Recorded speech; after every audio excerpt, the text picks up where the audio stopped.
Welcome back to the deep dive. Today we are tackling a source that is, well, it's less of a snapshot and more of an explosion. That's a good way to put it, a real turning point. You sent us just 4 verses from the Gospel of Luke, chapter 19, verses 45 through 48. Just 4 verses, but they set everything that follows into motion. Okay, let's unpack this. Yeah. Because what we're looking at is this incredibly dramatic physical confrontation right in the heart of the temple. Right. Jesus doesn't just walk in and talk. He takes direct action. And in doing so, he defines his mission. He challenges the entire economic system of Jerusalem and unifies every powerful faction against him. It's a masterclass in escalation. It really is. And our mission here is to see this not just as, a moment of anger, but as a calculated political statement. This is the point of no return. So we need to look at the action itself, the specific accusation he makes, and then the fallout, the consequences. Exactly. The action, the accusation, and the consequences. It's all right there. The text gives us 3 distinct movements. First, the clearing of the temple. Then the justification, that, quote, a den of robbers. And finally, the reaction from the authorities and, crucially, why they couldn't act. Let's start with that action then. Yes. The text says he entered the temple and immediately, right away, began to drive out those who sold. This sounds like chaos. It's meant to. It's a public performance. A very deliberate act designed to disrupt and, frankly, embarrass the temple administration. And we have to think about the space itself. Where is this happening?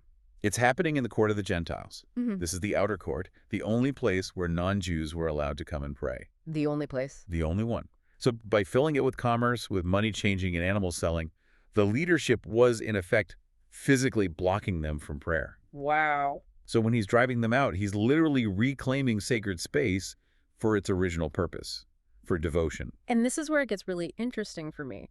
Because why were they selling things there in the first place? I think most of us just assume it's like a convenience market. Right, but it was so much more than that. It was an integrated system, and it was ripe for corruption. So what was the exploitation that Jesus was actually attacking? It was institutional corruption. It was built on a religious necessity. See, there was a mandatory temple tax for all adult Jewish men. Okay.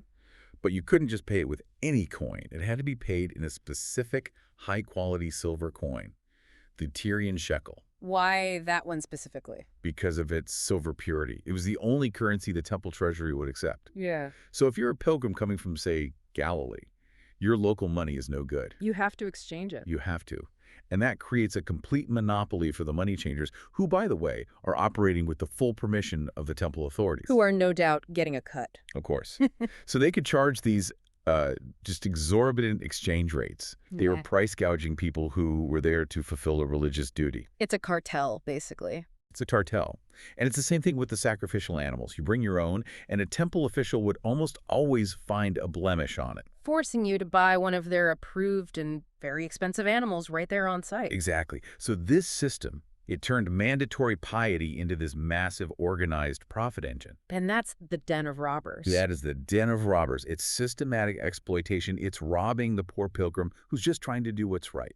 That phrase has so much weight to it. It's not just a random insult. It feels like a theological indictment. It is. And what's fascinating here is that he's pulling that line almost directly from the prophet Jeremiah.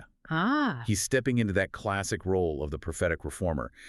Jeremiah said the exact same thing centuries earlier, that the authorities were treating the temple like a safe house, a hideout. Like they could cheat and steal all week and then just hide behind the sacred walls and everything would be fine. Precisely.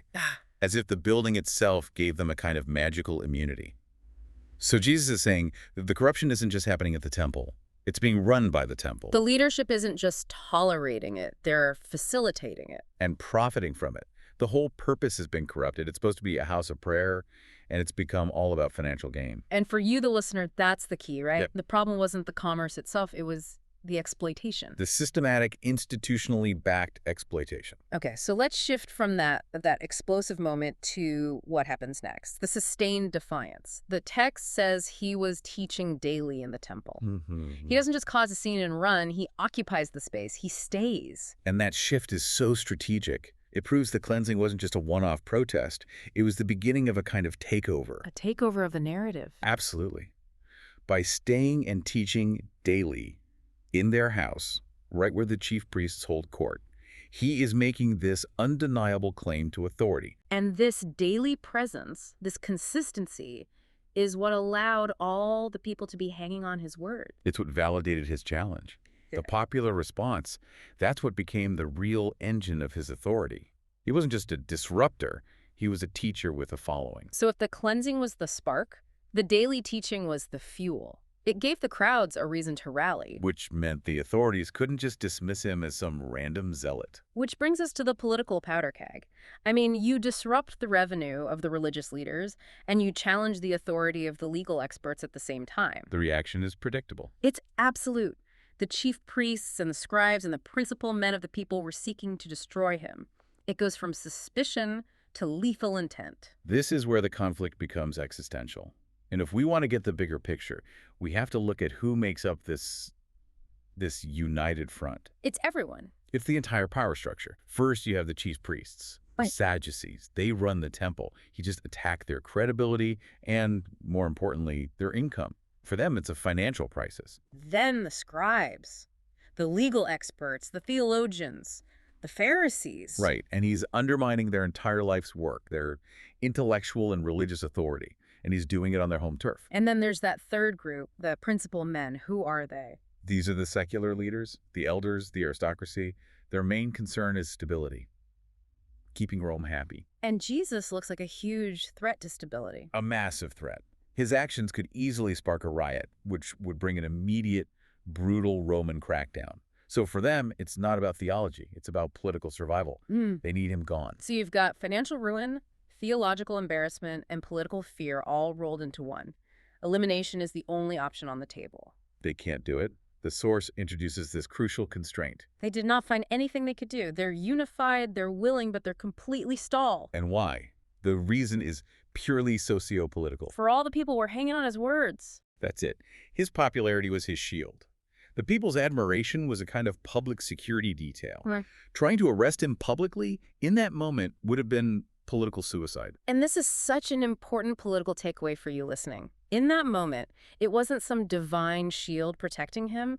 It was grassroots human support. Which is a paradox, right? Yeah. His popularity was his greatest asset, but it was also the very thing that guaranteed the authorities had to get rid of him one way or another. It raises that question. Yeah. How do they get from here, where they're powerless, to later, where they succeed? This passage makes it clear.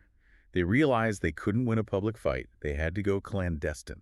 They had to wait for that popular support to waver, even for a moment. What a thin line to walk, protected only by a crowd whose loyalty might not last the night. A very thin line. So to wrap up this deep dive, Luke 19 gives us this incredibly concentrated dose of conflict.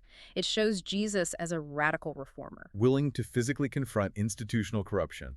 And by doing that, by establishing this daily authoritative ministry, he basically guarantees his own destruction. He unites all the power against him. The cleansing was the declaration of war, really. But the daily teaching that followed gave the people a reason to rally, and that's what backed the authorities into a corner. It shows that the real threat to an established order isn't just a moment of chaos. No. It's the sustained, deliberate teaching that reorganizes where people place their loyalty. And if the people's devotion was the only thing protecting him from the powerful, what does that say about that tension between popular support and institutional power? It's an internal conflict. And maybe this is the final thought. If the greatest threat back then was the idea of a simple house of prayer replacing a den of robbers, what necessary reforms today are being held back by institutions more focused on profit than on their actual purpose? A question that never really goes away. We'll see you next time for the next deep dive.